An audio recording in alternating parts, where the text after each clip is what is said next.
Hi guys, nagluto ko egg with egg. Egg with egg. Egg with, sardine, tinapa with egg. Sama niyo, oy. Kaya na murag nag-crave ko, guys.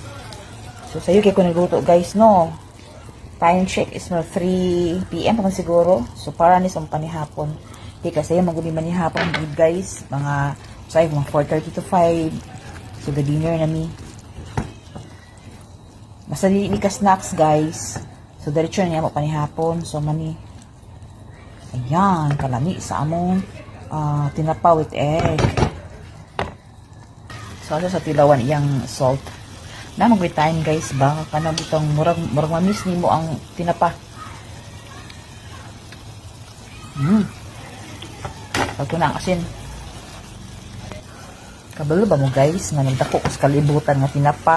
Yes!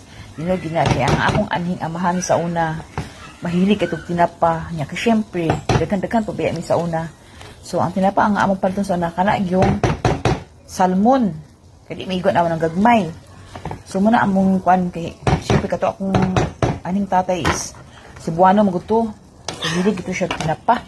Ambot na lang dyan. So, nakuha po na mo ngayong mga anak. Ayan. So, imo nila tambal ko nis kabuhi. Charot, tambal jud Ayan. So, buto nga po kuan spring onions. Para na po siya art, na po siya color, diba? Bisa siya tinapa, pero na po siya color. So, ayan. Luto ng among tinapa. So, prito lang kuanig bulad dun, guys. So, match kay nga pares, diba? Baliktad, guys, no? Imbis kay breakfast na himong, kuan ang musulan na himong dinner.